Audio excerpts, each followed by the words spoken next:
Boutembo Direct, c'est votre rendez-vous. Les titres des fistules vésico-vaginales et recto-vaginales sont soignés gratuitement cette semaine en ville de Boutembo.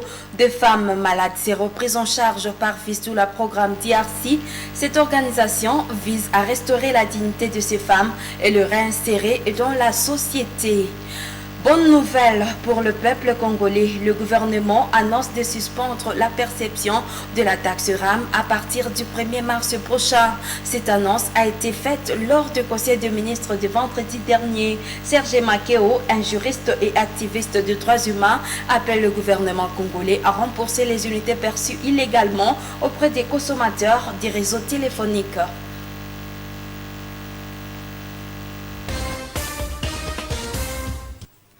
Voici l'intégralité de votre journal. Une campagne de traitement gratuit des fistules obstétricales a débuté dimanche 20 février au centre hospitalier Fistula Programme à Mgel. Elle concerne les femmes ayant des fistules vésico-vaginales qui se manifestent par une incapacité de contrôler les urines après accouchement et des fistules recto-vaginales qui se caractérisent par la sortie des selles par l'organe vaginal. Le personnel soignant appelle les concernés à venir se faire soigner gratuitement car la campagne ne s'étend que sur la période de 7 jours. Francine Moussoa nous signe ce reportage. C'est ici à Mgel, au centre Fistula Programme, où se déroule cette campagne de soins gratuits des femmes ayant des fistules vésico-vaginales et fistules recto-vaginales. Une campagne de soins gratuits qui ira jusqu'au dimanche 27 février. Barak Alban, gynécologue obstétricien, explique que ces fistules sont causées par des déchirures au niveau des organes génitaux de la femme lors de l'accouchement. Nous soignons actuellement, dans cette campagne, le malade qui a ces tels problèmes après accouchement, c'est-à-dire une incapacité de contrôler les urines, soit une incapacité de contrôler les gaz ou les sels, après une intervention chirurgicale consistant dans les petits bassins, soit après un accouchement qui a été difficile. Raison pour laquelle le projet c'est plus dans les contextes obstétricaux. Mais à d'autres termes, nous pouvons aussi avoir autres causes, telles que les causes dues aux irradiations, c'est-à-dire à la radiographie, les causes dues par exemple au cancer gynécologique pouvant même entraîner de telles pathologies. À la guérison, les femmes ayant reçu les soins seront insérées dans la société pour briser les stigmatisations dont elles sont victimes à cause de leur maladie. Autre chose dans cette édition, les forums des quartiers viennent de voir le jour en commune de Boulenguera dans le cadre de la gouvernance sécuritaire. Il s'agit de 4 qui visent à rapprocher les autorités des habitants afin de dialoguer autour de la sécurité. Pour le bourgmestre de la commune de Boulenguera, le commissaire supérieur principal Ilunga Mungendi Willy, le chef des quartiers ont été formés durant 7 jours pour faire asseoir cette initiative. Suivez ce reportage de Madame Penzi Mansekele, rendu par Roland Kiakimoa. Plusieurs autorités de base ainsi que des acteurs sociaux de la municipalité de Boulenguera se sont réunis durant une semaine ici dans la salle de Maï Royal. L'échange a porté sur la gouvernance sécuritaire à travers les forums de quartier, cadre propice pour restaurer la paix et la cohabitation sociale pendant cette période de l'état de siège. Le rôle que va jouer ce forum de quartier est expliqué par le commissaire supérieur principal Willy Ilunga Mungendi, bourgmestre de Boulenguera. C'était une nécessité, un besoin, puisque c'est tombé au point nommé ces derniers temps. Les instructions que nous avons de M. le gouverneur, il a fallu que nous appliquions effectivement la décentralisation. Vous savez bien, la décentralisation, c'est le transfert des ressources et des compétences. Nous avons l'autonomie de gestion ainsi que la personnalité juridique. C'est que le développement à la base, la première question qu'on doit se poser d'abord, c'est sécuriser notre entité. S'il n'y a pas la sécurité, il n'y aura pas le développement. Que ce soit dans les forums au niveau des quartiers, que ce soit au niveau de la commune, ce que nous appelons le conseil de sécurité locale, que nous tous, nous puissions vraiment travailler dans la même direction pour que nous sécurisons notre entité. Pour la société civile communale, l'initiative tombe à point nommé car Bulengera traverse une situation sécuritaire délétère. John Kameta, président de cette structure citoyenne, veut voir ces forums de quartier se mettre rapidement à l'œuvre. À partir de cette formation, on va chaque fois organiser des descentes avec les bourgmestres pour organiser ce que nous appelons les forums de quartier. Ça veut dire que le chef de quartier va chaque fois convoquer les différentes couches de la population et cette population viendra pour rien que discuter les problèmes de la communauté, proposer des solutions, analyser les causes de ces différents problèmes et à l'unanimité, on va essayer de réfléchir comment trouver solution à ces problèmes que de croiser les bras devant les dangers. Kaji Boami, facilitateur dans le cadre de cette assise, a demandé aux autorités de faire le premier pas en allant vers leur gouverner. Nous sommes à Butembo, effectivement, c'est depuis déjà une semaine. C'est pour une formation sur la gouvernance sécuritaire. Vous savez, notre province est en proie à l'insécurité de plusieurs ordres et que donc il fallut que le gouvernement provincial, avec son partenaire, l'Organisation internationale des migrations, prenne le devant pour venir capaciter le comité local de sécurité de la commune de Bulengera, évidemment élargi aux chefs des quartiers, pour qu'ils savent comment ils peuvent se comporter dans le cadre de la sécurisation de notre population, la sécurisation de notre entité qui est la commune de Bulengera. Et que donc la population doit être prête du moins à répondre à l'appel de leurs autorités de base quand il est besoin pour qu'ils donnent effectivement les différents problèmes qui sont dans le quartier, qui sont dans la commune, mais aussi les pistes de solutions. Cette même formation se tiendra au territoire de Lubero dans les jours à venir. C'était le commentaire de Grace Kaniki. C'est aussi la journée internationale de la langue maternelle ce 21 février. À ce sujet, le chef des travaux Karongo Pantaléon encourage les scientifiques locaux à publier leurs œuvres dans leur langue maternelle pour constituer de manuels aux personnes qui parlent leur langue. Ce pour promouvoir leur langue et permettre à ce que chaque élève apprenne dans sa langue maternelle. Ces propos ont été recueillis par Delphi Voya et Sami Wainda. Les gens pensent que l'apprenant qui connaît sa langue maternelle dès le bas âge, de la langue d'origine par exemple, et puis il apprend une science donnée dans cette langue-là, il comprendra vite. La plupart des objets, des sciences, ne sont même pas originaires de chez nous. Les mathématiques que nous apprenons aujourd'hui, l'algèbre et j'en passe, nous ne savons pas les traduire facilement en nos langues. Nous pouvons nous contenter de les traduire, mais nous n'aurons rien inventé. Une chose sera donc de traduire une science qui a été, entre guillemets, inventée par quelqu'un d'autre, un étranger, en Belgique ou en France, et nous venons seulement la traduire à l'auditoire en nos langues.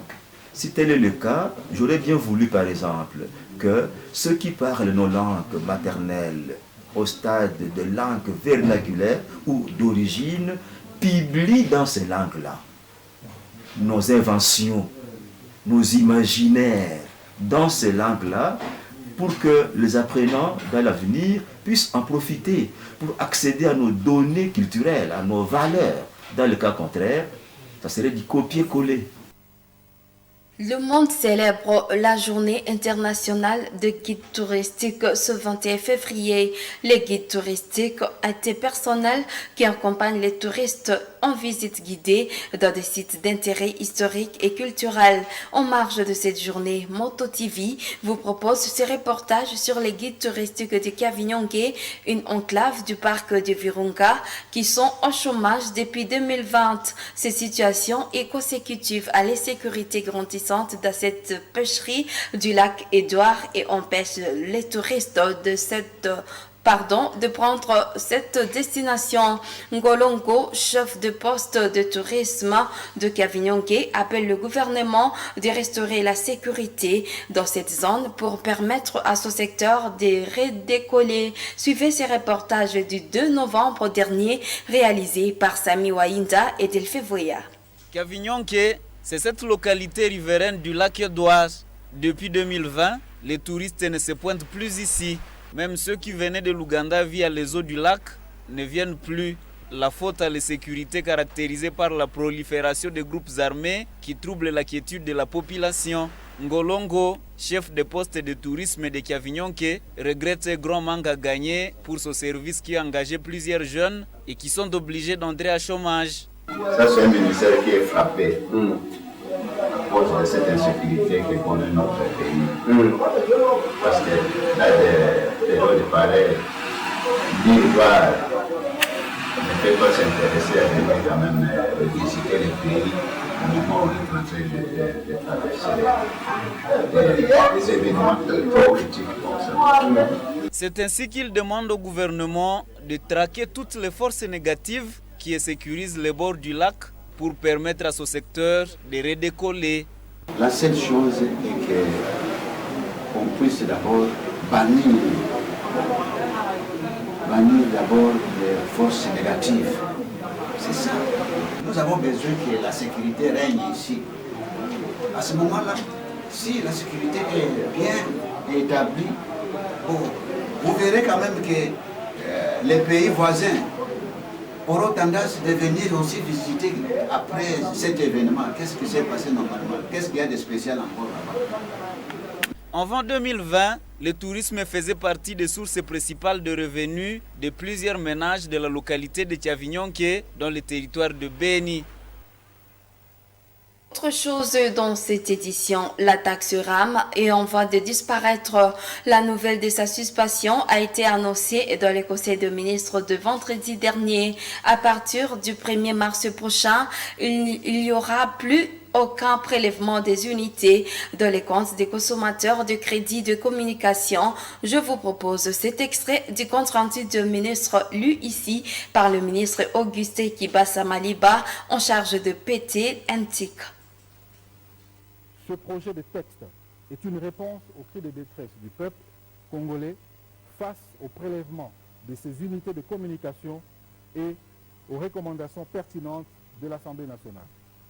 S'inscrivant dans la suite de la décision gouvernementale portant suspension de la perception du taux de 1 $ pratiqué sur tous les appareils mobiles de deuxième génération, prise en octobre 2021, le ministre des Postes, Télécommunications et Nouvelles Technologies de l'Information et de la Communication a rassuré le Conseil que toutes les dispositions sont prises pour que cessent définitivement, à partir du 1er mars 2022, toutes les ponctions directes sur les unités des abonnés au titre de rémunération au service dit registre des appareils mobiles RAM. D'ici à cette échéance, ce temps sera mis à profit pour entreprendre des travaux techniques, des réinitialisations des paramètres de la base de données pour qu'il n'y ait plus aucune ponction.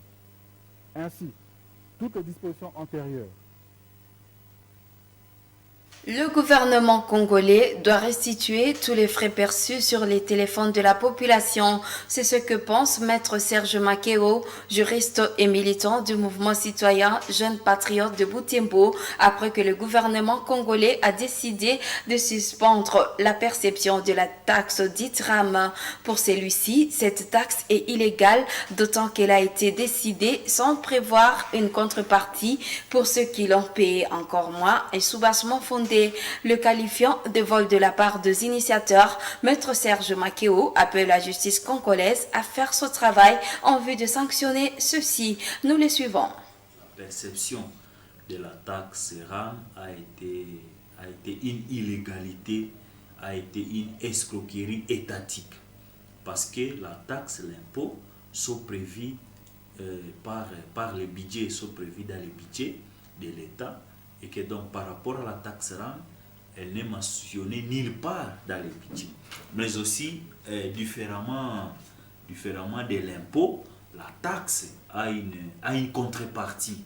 Par exemple, la taxe péage route, c'est parce que quand vous payez la taxe péage route, l'État doit entretenir cette route-là.